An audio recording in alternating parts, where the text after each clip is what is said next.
রোজা, এই যে শাবান মাস, এই শাবান মাসে আল্লাহ রসুল সাল্লাল্লাহু আলাইহি ওয়াসাল্লাম সবচেয়ে বেশি রোজা রেখেছে। আল্লাহ রসুল প্রত্যেকটা মাসে, আমরা তো রমজান মাস ছাড়া আর সেই মানত করেছিলাম, সেই মানতের রোজা ছাড়া আর কোনো রোজাই জানি না। হয়তো কোনো বিপদে পড়েছে, আল্লাহ দুটো রোজা করে দেবে, সেই মানতের রোজাটাই জানি, আর তাছাড়া রোজা জানি না।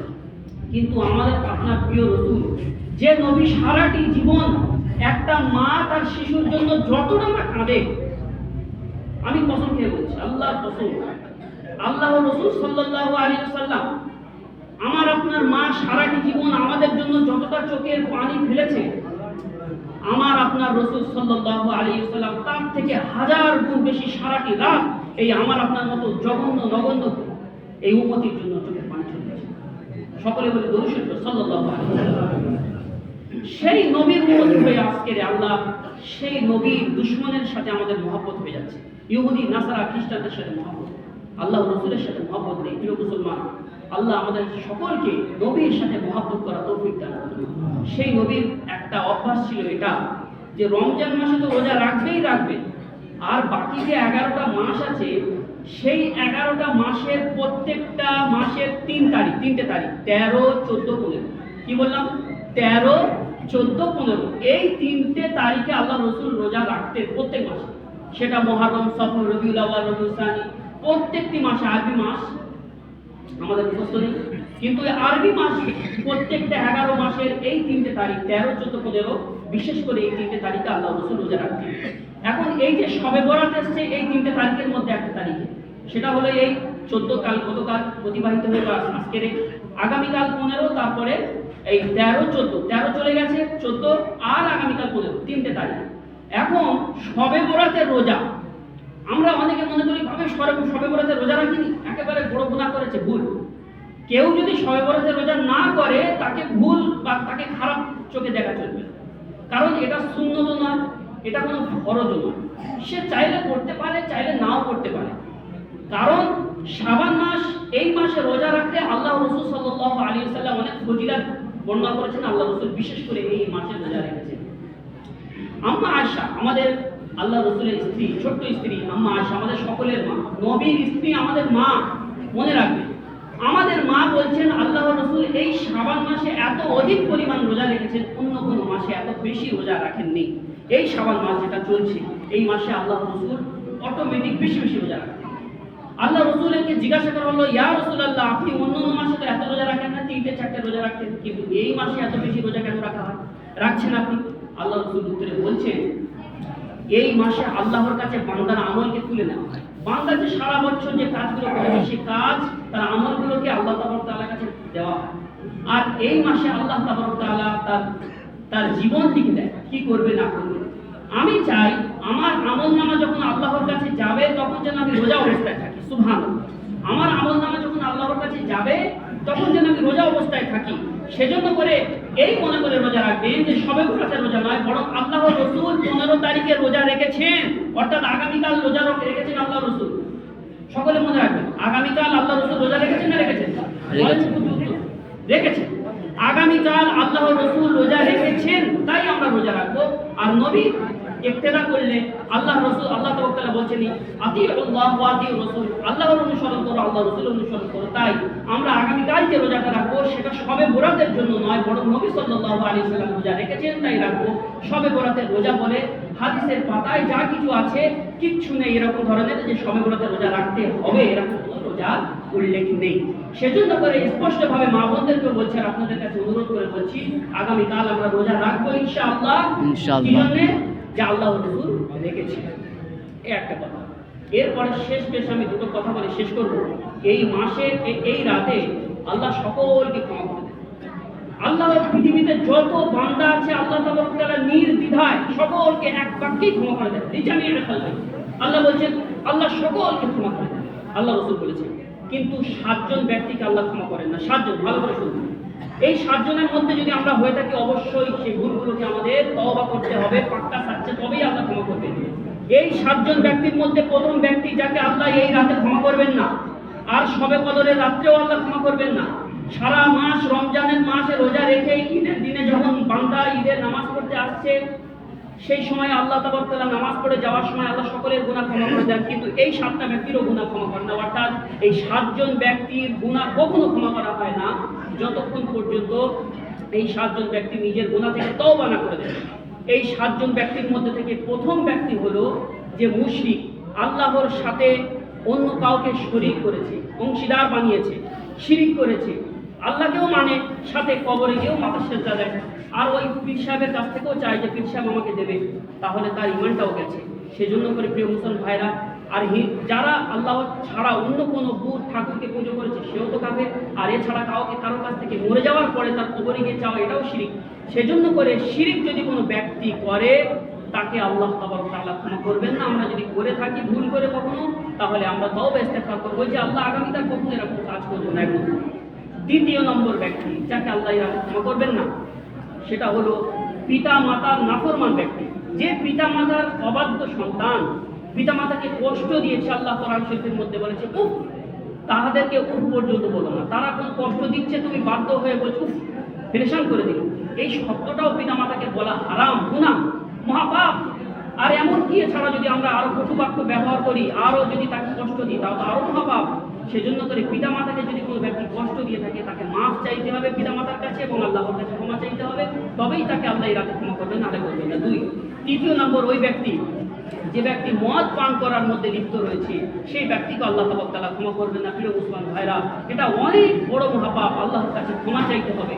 চতুর্থ নম্বর, ওই ব্যক্তিকে আল্লাহ তাবারক তাআলা ক্ষমা করবেন না যে ব্যক্তির মনে হিংসা বিদ্বেষ রয়েছে, কারোর প্রতি হিংসা রয়েছে, নাফরত রয়েছে। মনে রাখবেন, যদি কোনো ব্যক্তি খারাপ কাজ করে তার কাজটা খারাপ, সে ব্যক্তি খারাপ হবে।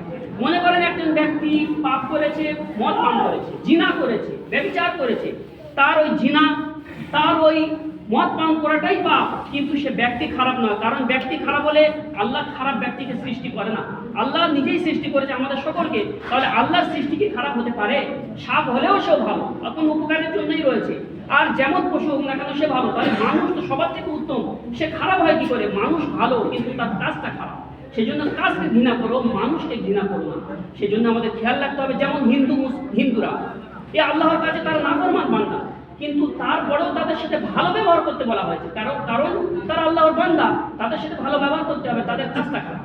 সেজন্য করে হিংসা বিদ্বেষ যদি অন্তরে থাকে তাকে আল্লাহ ক্ষমা করবেন না, কারোর প্রতি হিংসা বিদ্বেষ রাখবেন না, আজকের থেকে তওবা করেন। পঞ্চম ব্যক্তি, ওই ব্যক্তিকে আল্লাহ ক্ষমা করেন না যে অহংকার করে এই পায়ের যে গুড়ালি রয়েছে, এই টাকনু রয়েছে, একটা ছোট হাড়, উঁচু হাড় রয়েছে, ওই হাড়ের নিচে পার লুঙ্গি বলো, পায়জামা বলো, জামা বলো, লম্বা করে ঝুলিয়ে হাড়ের নিচে ঝোলায়, গোড়ঘাটের নিচে লুঙ্গি ঝুলিয়ে রাখে, কাপড় ঝুলিয়ে রাখে, অহংকার করে বড় বড় জামা পড়েছে।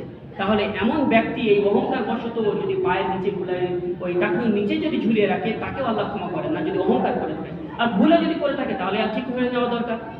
আর 6 নম্বর, ওই ব্যক্তি যে ব্যক্তি কাউকে হত্যা করেছে অন্যায়ভাবে, সেই ব্যক্তিকে আল্লাহ এই রাতে ক্ষমা করবেন না, তাকে তওবা করতে হবে, মাফ চাইতে হবে। আর যাকে হত্যা করেছে তার পরিবারের কাছ থেকেও ক্ষমা চাইতে হবে, তবে সে ব্যক্তিকে আল্লাহ ক্ষমা করবেন, হত্যাকারী। আর 7 নম্বর, ওই ব্যক্তিকে আল্লাহ এই রাতে ক্ষমা করেন না যে ব্যক্তি চুগলখোর, একজনের কথাকে নিয়ে আরেকজনের কাছে লাগায় আর বিবাদ সৃষ্টি করে। এটা আমাদের মাঝে খুব, হিংসা বিদ্বেষ আমাদের মাঝে খুব। আর একটা হলো চুগলখোর, কান ফুসফুস, এর কথা নেই তার কাছে, তার কথা নেই তার কাছে। একটা কোনো ব্যাপার হলো, আপনি তাকি করেন, রিসার্চ করেন, হলোটা কি সেটা দেখেন, কিন্তু আপনি একজনের কথা নিয়ে আরেকজনের কাছে, তার কথা নিয়ে আরেকজনের কাছে লাগাবেন। আপনি খেয়াল রাখবেন দুটো নোকসান। একটা হলো আপনাকে সবে কদরের রাতকে ক্ষমা করা হবে না, সবে বরাতেও ক্ষমা করা হবে না, কোনোদিন ক্ষমা করা হবে না। আরেকটা হলো আপনি যার কাছে বলছেন আপনার কথাও সেই ব্যক্তি আরেকজনের কাছে লাগাবে। আপনি আপনার একজনের কথাকে নিয়ে আরেকজনের কাছে লাগাচ্ছেন, যার কাছে লাগাচ্ছেন সেও আপনার কথাকে নিয়ে আরেকজনের কাছে লাগাবে। এটা আল্লাহ অটোমেটিক করে দেয়। সেই জন্য 7 জন ব্যক্তিকে আল্লাহ ক্ষমা করেন না। আর আমরা মনে রাখা দরকার, এই রাতে একটা দোয়া, ছোট্ট দোয়া আছে, এই দোয়াটা আমরা পাঠ করবো। আমি এর আগে বলে দিচ্ছি, নামাজ পড়বো, কোরআন তিলাওয়াত করবো, আর যদি পারি সালাতুত তাসবিহ নামাজ পড়বো। একদম শেষ দুটো কথা, সালাতুত তাসবিহ কিভাবে পাঠ করতে হয়, সালাতুত তাসবিহ পাঠ করবো, বিরাট বড় সওয়াব। আল্লাহ রাসূল নিজের চাচা আব্বাস রাদিয়াল্লাহু আনহু, নবীর চাচাকে ডেকে বললো, দেখো চাচা আব্বাস, তুমি একটা নামাজ পড়ো, এই নামাজ প্রতিদিন পারলে প্রতিদিন পড়বে। যদি প্রতিদিন না পড়তে পারো তাহলে সপ্তাহে একবার পড়বে, সপ্তাহে একবার না পারলে মাসে একবার পড়বে, আর মাসে একবার না পড়লে কমসে কম সারাটি বছরে একবার পড়বে, আর বছরে একবার না পড়লে জীবনে কমসে কম একবার পড়ো। এই নামাজ পড়লে বান্দার জীবনের সকল গুনাহকে ক্ষমা করে দেওয়া। সুবহানাল্লাহ। নামাজটা একদম সহজ। নামাজটা অনেকে জানি, আর যারা জানে না একবার হয়তো ভালো করে শুনলে, হ্যাঁ দিয়ে শুনুন, এটা বুঝতে পারবে। নামাজের মধ্যে একটা ছোট্ট দোয়া আছে, সুবহানাল্লাহ, বলে সকলে সুবহানাল্লাহ, আলহামদুলিল্লাহ, ওয়ালা ইলাহা ইল্লাল্লাহু আল্লাহু আকবার। এই দোয়াটা আমরা নিয়ত করার পরে সানা পড়ি, সানা পড়ার পরে সূরা ফাতিহা পড়ি, তারপরে আমরা একটা ছোট সূরা মেলাই, সূরা মেলানোর পরে এই দোয়াটা 15 বার করতে হবে। সুবহানাল্লাহ, আলহামদুলিল্লাহ, ওয়ালা ইলাহা ইল্লাল্লাহু আল্লাহু আকবার। এই দোয়াটা 15 বার পড়ার পরে রুকুতে চলে যাব। রুকুতে গিয়ে যে তাসবিহ পড়ি সুবহান রাব্বিয়াল আযীম, এই তাসবিহটা পাঠ করার পরে, 3 বার পাঠ করার পরে আমরা এই যে দোয়াটা পড়লাম সুবহানাল্লাহ, আলহামদুলিল্লাহ, ওয়ালা ইলাহা ইল্লাল্লাহু আল্লাহু আকবার, এই দোয়াটা 10 বার পাঠ করব। সামি আল্লাহু লিমান হামিদা বলে রব্বানা লাকাল হামদ, এখানে ওই দোয়াটা 10 বার পাঠ করব। আল্লাহু আকবার বলে সিজদায় চলে গেলাম, সুবহান রাব্বিয়াল আলা, 3 বার সিজদাতে পাঠ করলাম। 3 বার পাঠ করার পরে এই দোয়াটা আবার 10 বার পাঠ করব। সিজদাতে উঠে বসবো, বসে আবার 10 বার পাঠ করব। আবার সিজদায় চলে যাব, সুবহান রাব্বিয়াল আলা 3 বার পাঠ করে আবার ওই দোয়াটা সুবহানাল্লাহ, আলহামদুলিল্লাহ, ওয়ালা ইলাহা ইল্লাল্লাহু আল্লাহু আকবার, এই দোয়াটা 10 বার পাঠ করব। করার পরে সিজদাতে উঠে আমরা দ্বিতীয় রাকাতের জন্য ডাইরেক্ট চলে যাব, ডাইরেক্ট যাব, আবার বসে পড়ব। বসে পড়ে আল্লাহু আকবার বলে ওই আত্তাহিয়াতের মতো বসে ওই দোয়াটা 10 বার পাঠ করে একবার সোজা হয়ে দাঁড়াবো, আবার আল্লাহু আকবার বলবো না, বিনা আল্লাহু আকবার বলে সোজা উপরে চলে যাব। এক রাকাত পুরো আমি কমপ্লিট করে দিয়েছি। এইভাবেই আপনারা পাঠ করবেন। আবার প্রথম সূরা ফাতিহা পড়বেন, তারপরে সূরা মিলাবেন, তারপরে আবার ওই দোয়াটা পাঠ করবেন। এইভাবে করবেন। আর নামাজ 4 রাকাতে নিয়ত করতে হবে, 4 রাকাত। 4 রাকাত নিয়তে আত্তাহিয়াতু পড়ার আগে কিন্তু এই দোয়াটা করতে হবে। আত্তাহিয়াত যে দ্বিতীয় রাকাতে 4 রাকাত নামাজে মাঝে যে বৈঠক হয়, ওই বৈঠকে আত্তাহিয়াতু পড়তে হয় কিনা, ওই আত্তাহিয়াতু পড়ার আগেই দোয়াটা 10 বার পাঠ করতে হবে, তারপর আত্তাহিয়াতু। ওরকম ভাবে শেষ বৈঠকে আত্তাহিয়াতু পাঠ করার আগে এই দোয়াটি পাঠ করতে হবে। আমরা যারা জানি অবশ্যই নামাজটা এই রাতে পড়ব, একবার হলেও পড়ব। একটা ছোট্ট দোয়া, আল্লাহ রাসূল সাল্লাল্লাহু আলাইহি ওয়াসাল্লামের স্ত্রী, আমাদের সকলের মা আম্মা আয়েশা রাদিয়াল্লাহু তাআলা আনহা, তিনি বলেন, ইয়া রাসূলুল্লাহ, আমি যদি এই সবে কদর পাই বা এই ধরনের বরকতময় রাত যদি পাই, তাহলে আমি কি দোয়া পড়ব?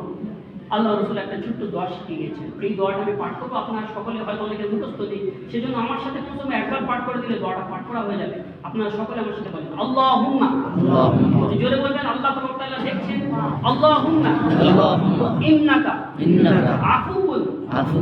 আফুউন তুহিব্বুল আফওয়া ফা'ফু আন্নি। এই ছোট্ট দোয়া যাদের মুখস্থ আছে আমরা বারবার পাঠ করবো। আল্লাহ তাআলা আমাদের সকলকে এই রাতে সকলের গুনাহকে ক্ষমা করে দিন, আর আমরা আল্লাহর কাছে ক্ষমা